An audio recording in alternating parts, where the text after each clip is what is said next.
બાળકો, હવે આપણે છે ને થિયરી ભણવાની છે અને એકદમ સરળ અને મજા જ આવ્યા રાખે. હવે પછી 11મું ધોરણ 12મા ધોરણમાં આપણે આની બહુ જરૂર પડશે દીકરો, વારંવાર જરૂર પડશે.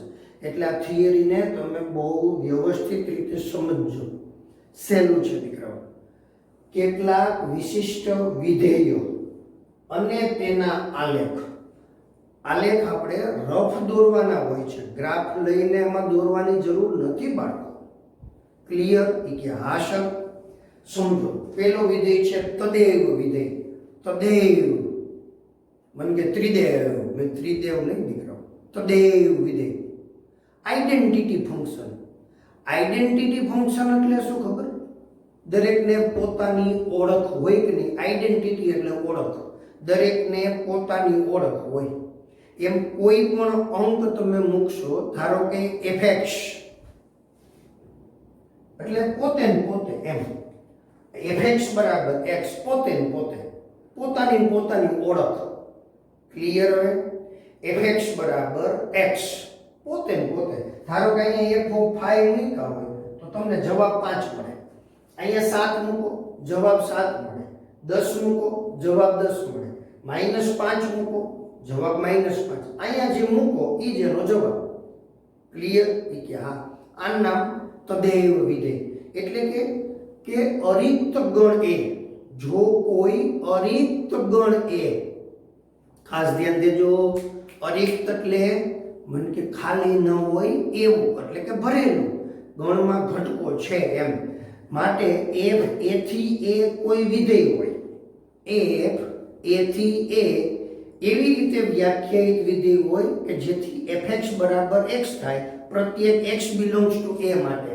પ્રત્યેક x belongs to a માટે આવી રીતે વ્યાખ્યાયિત વિધેય હોય તો એને ગણ a પરનું તદેવ વિધેય કહેવામાં આવે છે, જેને સંકેતમાં ia વડે દર્શાવાય.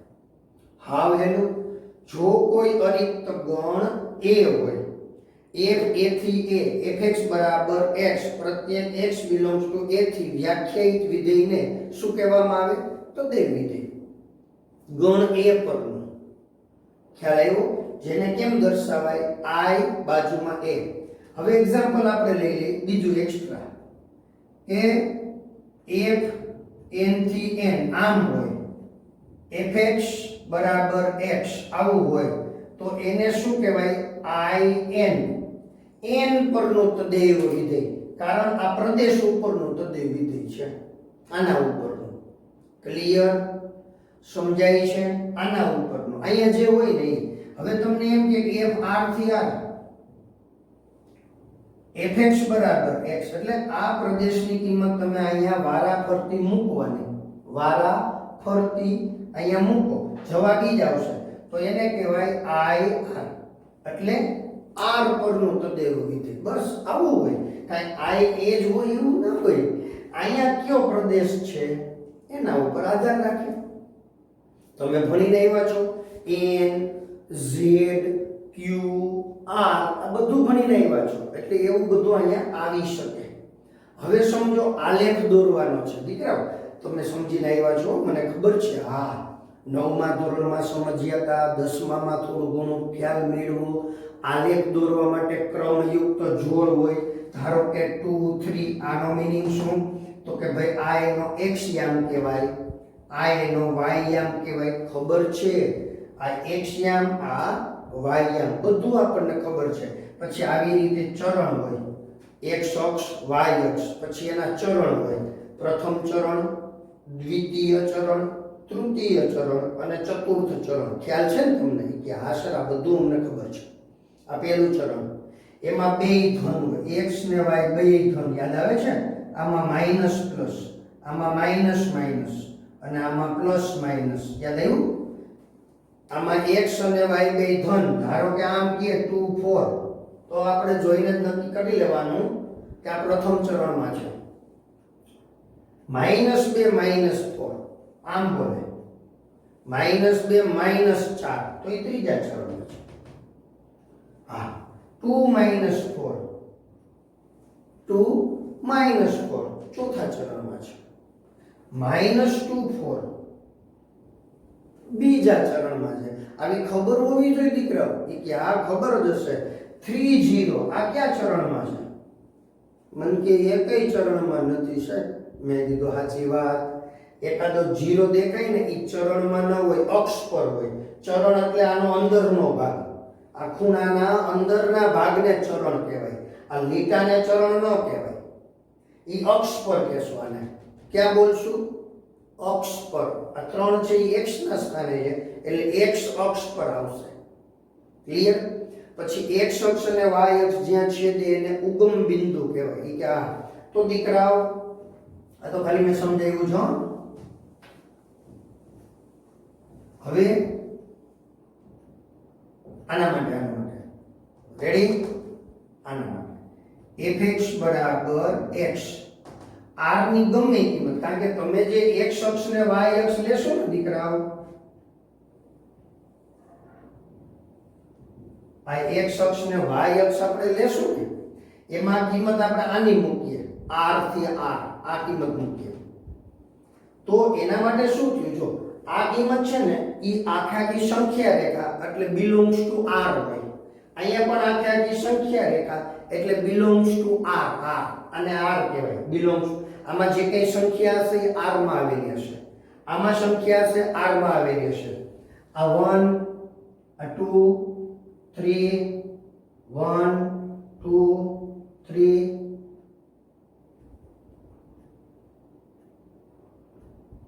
આ 1 2 3 અહીંયા -1 -2 -3 -4 એવી રીતે -1 -2 -3 -4. હવે આપણે આપણી રીતે વિચારવાનું છે. મારે અહીંયા આલેખ દોરવો છે અને એ આલેખ પણ કેવો દોરવો છે? ખાલી આપણે સમજવા માટે દોરવો છે. ક્લિયર? એટલે અહીંયા કિંમત જે લખશું, ધારો કે આપણે એ કિંમત લખ્યા -2 તો -2 મળ્યા. એનો મીનિંગ આપણને મળ્યા -2 આ આલેખનું બિંદુ મળ્યું. એવી જ રીતે તમે -1 લખો એટલે -1 મળે. હા, આલેખનું બિંદુ. આ x અને આ y કહેવાય. આ જે જવાબ આવે ને એને y કહેવાય દીકરો.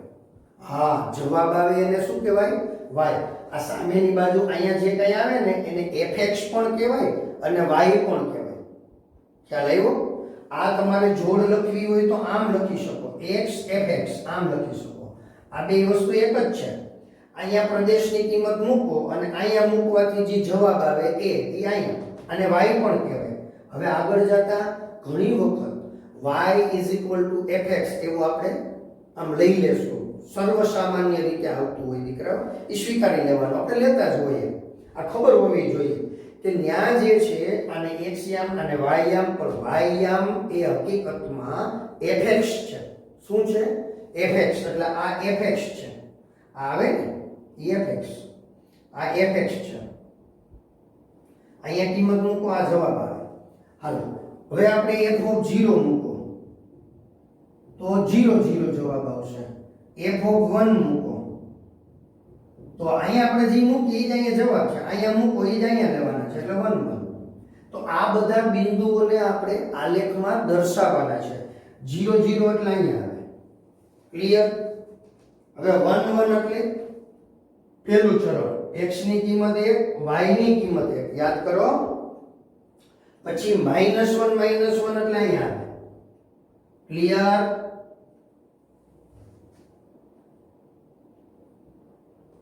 મગજમાં આવ્યું?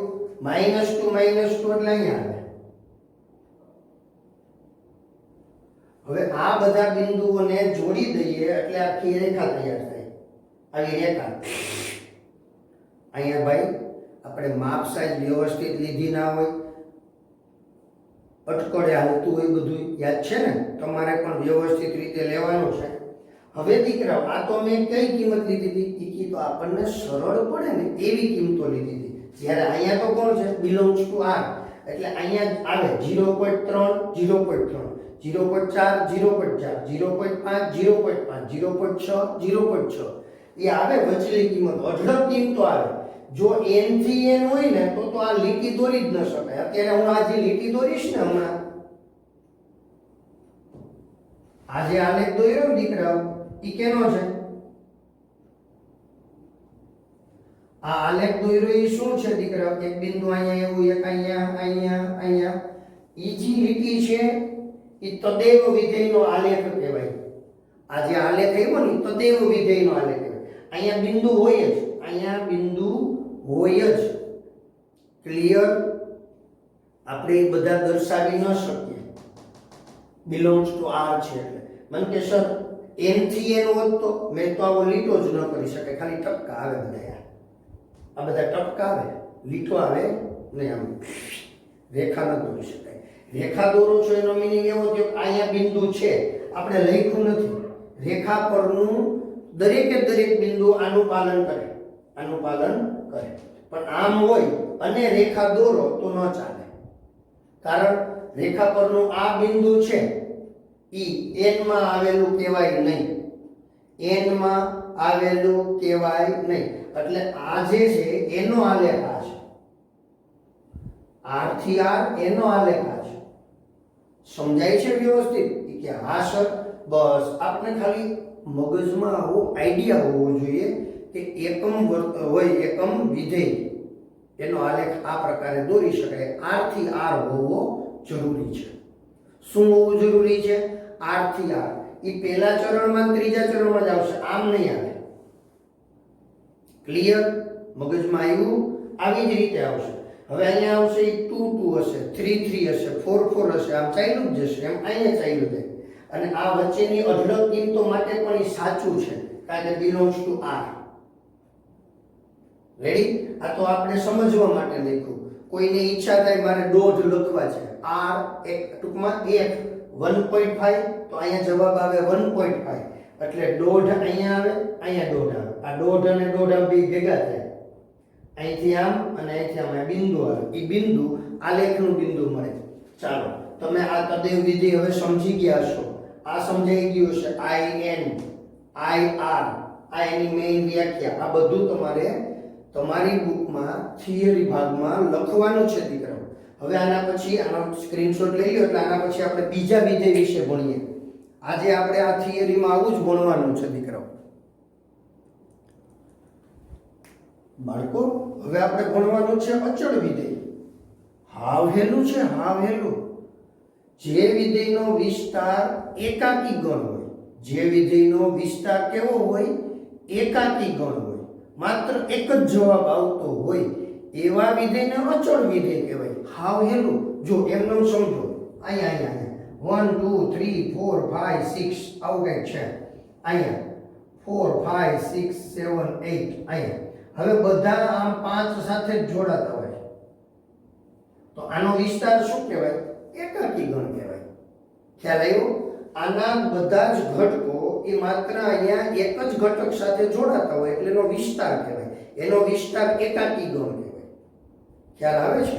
એટલે જે વિધેયનો વિસ્તાર એકાકી ગણ હોય તેવા વિધેયને અચળ વિધેય કહેવાય. Constant function. હાવ હેલું છે દીકરાઓ, એકદમ સહેલું છે. હવે આપણે વિચારીએ કે f a થી b, આ રહ્યું મેં લખ્યું એ જ. f a થી b, આ a છે, થી b. f a થી b કોઈ વિધેય છે. f a થી b કોઈ વિધેય છે. હવે કોઈક નિશ્ચિત c belongs to b. આનો કોઈ એક ઘટક, આનો કોઈ એક ઘટક. જો લખ્યું વિધેય f a થી b કોઈ વિધેય છે, કોઈ નિશ્ચિત c belongs to b એટલે આ સંખ્યા.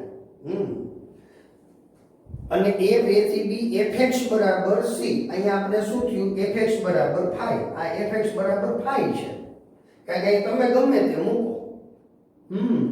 અહીંયા તારી મારા દીકરા, ડાય દીકરા આવે. પાંચડો અચળ વિધેય છે. એ વાસ્તવમાં આમ છે મારા વલાવ, x ની 0 ઘાત. કે યાદ આવી ગયું સાહેબ? અમને આ બધું પાયાનું જ્ઞાન છે અને અમને કંઈક ભૂલાઈ જાય છે, પણ તમે યાદ કરાવો ને એટલે બધું યાદ આવી જાય. હા, ઈ કે સર અહીંયા x તો અહીંયા મૂકવાના હોય. f of 1 મૂકો, f of 1 એટલે 5 બાજુમાં 1 ની 0 ઘાત. જો અહીંયા મૂકવાના 1 ની 0 ઘાત એટલે 1 એટલે 5 ના 5. હા, એમ f of 2 5 બાજુમાં 2 ની 0 ઘાત. મને કે 20. અરે ભાઈ, એ કે એમાં એવું થયું ને સાહેબ, આમ હાલતા હતા ને કે રોદો આવ્યો ને, હમણાં ચોમાસામાં હું વરસાદ હોય રસ્તા બગડી જાય એટલે રોદો આવે એટલે આ જીરો ભપ દઈને હેઠો પડે. શું થાય? ભપ દઈને હેઠો પડે. નહોતું એકવાર એવું થયું તો તમને ખબર હોય તો? હા, એકવાર છે ને એક ભાઈ સીડી ઉપરથી હેઠે પડ્યા, ભપ અવાજ આવ્યો. તેના શ્રીમતીજીએ પૂછ્યું શું થયું? અને મિસ્ટરે જવાબ આપ્યો કાંઈ નહીં, કે ખાલી કપડાં પડ્યા. તો એના ઓલી પછી કે કપડાં પડે એમાં એટલો બધો અવાજ આવે? એ કે ભેગો હુંય હતો. બોલો, એવું કીધું એને. શું કીધું? ભેગો હુંય હતો. એટલે અહીંયા રોદો આવે ને ભફ દઈને હેઠા પડે એવું નથી કરવાનું. ના, ડાયા દીકરા હોય ને એવું ધૂંધું ન કરે. એટલે 2 ની 0 ઘાત એટલે 1, કોઈ પણ ની 0 ઘાત એટલે 1. જવાબ આવશે 5. ક્લિયર? હવે આપણે 1 ફ્રી મૂકીએ, 5 બાજુમાં 3 ની 0 ઘાત તોય જવાબ 5, એટલે આ જવાબ 5 એમનો લે. હવે આને આપણે ગ્રાફમાં દોરવા હોય, ગ્રાફમાં આ 1 2 3 4 5 આ આવડા 5 છે. હવે 1 અહીં આવશે, 2 3, 1 5 એટલે આ જોડાવે, 2 5 એટલે આ 3, 3 5 એટલે આમ આવે, 4 5 એટલે અહીંયા. કારણ કે ચોકડો લેશો તો જવાબ તો 5 જ આવશે. -1 લ્યો, આ બધે આવા મળે, આમ મળે. આ આલેખ મળ્યો, એને અચળ વિધેયનો આલેખ કહેવાય. કેવો કહેવાય? અચળ વિધેયનો આલેખ. હવે મેં અહીંયા 5 ને બદલે 3 રાખ્યા હોત તો અહીંથી પસાર થાત, આમાંથી પસાર થાત, આ થાત. શું કરવા? મેં 3 પસંદ રાખ્યા. અહીંયા fx બરાબર 3 કીધા. 3 એનો મીનિંગ શું થયું? 1 3 2 3 3 3 4 3 એવા બિંદુ મળે. એટલે 1 3 2 3 3 3 આવા બિંદુ મળે. હવે માઈનસ કિંમત રાખી હોય તો અહીંયા મળે આપણે. એવું ના હોય કે આમ જ મળે, પહેલા બીજા ચરણમાંથી જ પસાર થાય, એવું ના હોય. એ તો તમે અહીંયા પસંદ રાખો એના ઉપર. એટલે આપણે સી કીધું, સર્વત્ર લાગુ પડે. આ ગમે ત્યાં હોઈ શકે. હા, પણ એ ફાઇનલ આમ જ હોય. હા, એ ફાઇનલ. ક્લિયર? એ કે હા સર હોય આમ જ. પછી આમ ઊંચા નીચા સ્થાને હોઈ શકે. હાલો, પ્રત્યેક x બિલોંગ્સ ટુ a, તો f ઓફ a થી b ને અચળ વિધેય કહે છે. ફરીથી ધ્યાન દો, કોઈ વિધેય f a થી b કોઈ વિધેય હોય તથા કોઈ નિશ્ચિત c બિલોંગ્સ ટુ b માટે fx બરાબર c થાય. પ્રત્યેક x બિલોંગ્સ ટુ a તો f a થી b ને અચળ વિધેય. આ તો માત્ર સમજૂતી છે દીકરાઓ, માત્ર સમજૂતી છે. આલેખ આપણે દોરવો હોય તો કેમ દોરી શકાય? એ કે આ રહ્યો સર, હા, આ આલેખ આવી રીતે મળે. યાદ આવ્યું? આ બધા બિંદુઓ આને કહેવાય y બરાબર c. શું કરવા?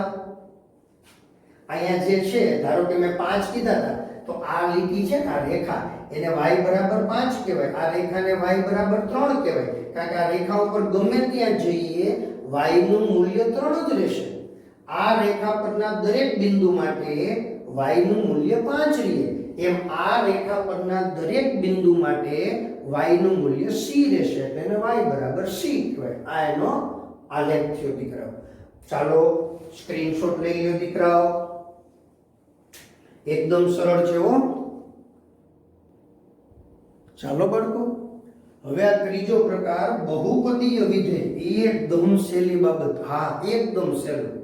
હા, કાંઈ છે નહીં. બહુપદી વિશે તો તમે શીખીને આવ્યા. એ કે આ સર શૂન્ય બહુપદી, અચળ બહુપદી, એકમ બહુપદી, દ્વિઘાત બહુપદી, ત્રિઘાત બહુપદી, બસ ઈ જે બહુપદી શીખીને આવ્યા એનું નામ વિધેય. હવે અહીંયા આવો, આવી રીતે લખેલું હોય x² 5x - 3, આને શું કહેવાય? એ કે દ્વિઘાત બહુપદી કહેવાય. મેં કીધું વેરી ગુડ. આમ હોત તો મને કે એને દ્વિઘાત બહુપદી જ કહેવાય સાહેબ, એમાં કઈ ફેર ન પડે. મેં કીધું વેરી ગુડ. આમ હોય તો એને દ્વિઘાત બહુપદી જ કહેવાય. વર્ગમૂળ 3 એ સહગુણકમાં વર્ગમૂળની નિશાની આવે એ ચાલે. હા, ઘાત સ્વરૂપ ન હોવું જોઈએ. અહીંયા તમને એમ કે વર્ગમૂળ x, તો આ બહુપદી નથી, બહુપદી નથી. રેડી?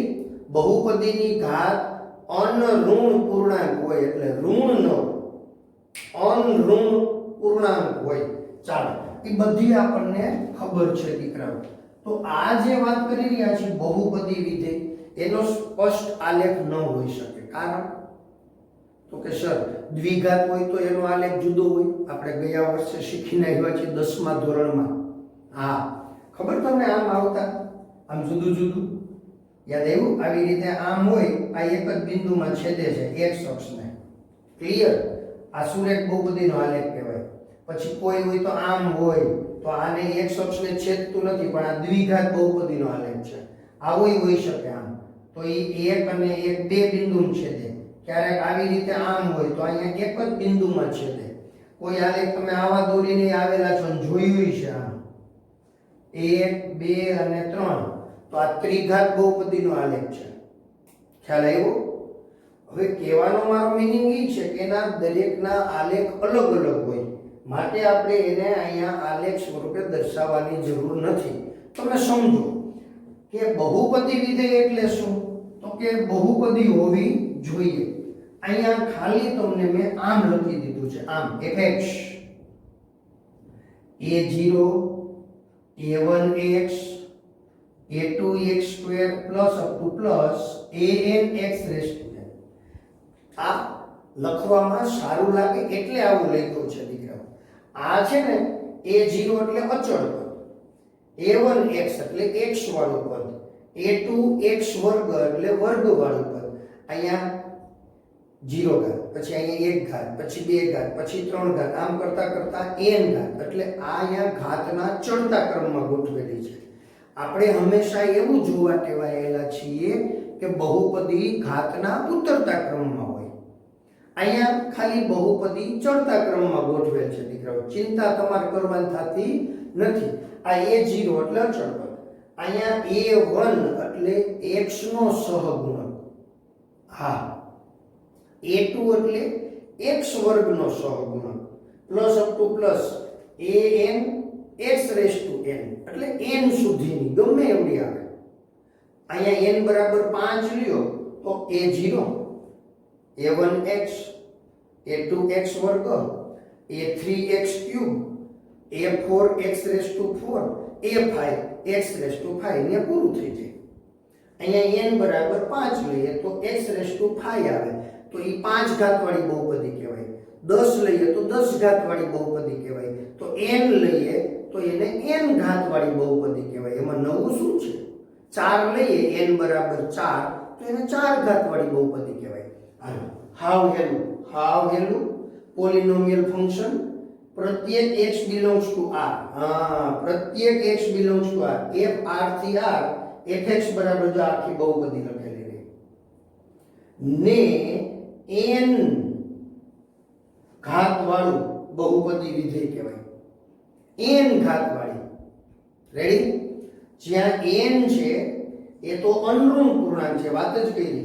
અહીંયા n છે આ ઈ અનઋણ પૂર્ણાંક એટલે 0 હોઈ શકે, 1 2 3 4 એવા પૂર્ણાંક હોઈ શકે, ઋણ ન હોઈ શકે, અને અપૂર્ણાંક પણ ન હોઈ શકે.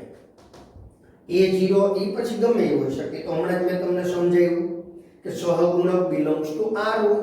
ચાલો આને કહેશું બહુપદી વિધેય. ચાલો તમે આનો સ્ક્રીનશોટ લઈ લો. ક્લિયર?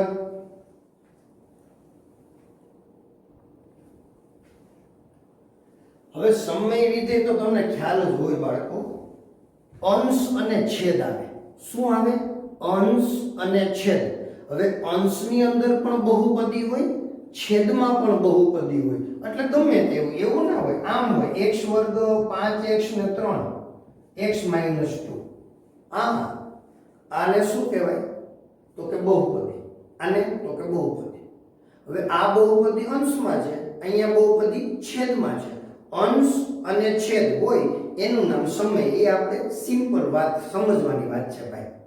સમયની મેઇન વ્યાખ્યા તો જુદી થતી હોય. આ તો આપણે સમજૂતી આપવા માટે અમુક વસ્તુ આપણે સ્વીકારી લેવાની હોય, એના જ વિકાર છે અંશ અને છેદ. હવે અહીંયા પણ બહુપદી હોય, અહીંયા પણ બહુપદી હોય. ક્લિયર? તો કે હા સર. હવે આ બહુપદી આવી રીતે અંશ અને છેદ લખી એનું નામ સમય. પણ તો કે સર તમે સમજાવ્યું હતું. યાદ આવ્યું દીકરા? શું સમજાવ્યું હતું? મને કે સર છેદ 0 હોય ને તો ગણિત ડખે ચડી જાય. મેં કીધું વાહ મારા વાલા વાહ. છેદ કઈ 0 બને? તો કે x ની કિંમત તમારે 2 લેવાની નથી. જો અહીંયા x ની કિંમત તમે 2 લેશો તો છેદ 0 થાય. છેદમાં 0 આવે, ગણિત ડખે ચડી જાય. સમજાયું છે? કે હા સર. તો આપણે અહીંયા સ્પષ્ટ વાત કરી કે gx બરાબર નથી 0 હોય એટલે આ gx, આ fx, આ gx બરાબર નથી 0 હોય તેવા પ્રદેશમાં આ 0 ના હોવા જોઈએ. ક્લિયર? કે હો સાહેબ સમજાઈ ગયું. આ 0 ન હોવા જોઈએ. 0 ન હોય તેવા પ્રદેશમાં વ્યાખ્યાયિત બહુપદી એટલે આ પણ વ્યાખ્યાયિત થવું જોઈએ અને આ પણ વ્યાખ્યાયિત થવું જોઈએ. ટૂંકમાં એના જવાબ મળવા જોઈએ. બહુપદી હોવી જોઈએ, વિધેય હોવું જોઈએ. વિધેય ખુદ વ્યાખ્યાયિત ન થતું હોય તો ન ચાલે. તેવા બહુપદી વિધેય fx અને gx માટે fx છેદમાં gx ને સમય વિધેય કહે છે. હાવ હેલું. માત્ર સમજવાનું શું હતું? છેદ 0 ના હોય એવા પ્રદેશમાં જ વાત કરવાની છે. gx બરાબર નથી 0 તેવા પ્રદેશમાં વ્યાખ્યાયિત વિધેય fx અને gx માટે. બાળકો, આ વિશિષ્ટ વિધેય અને તેના આલેખો આપણે અહીંયા શું કર્યું? 4. હવે આપણે જે 3 શીખવાના છે ને એની અંદર જાજો સમય આપણો લેશે.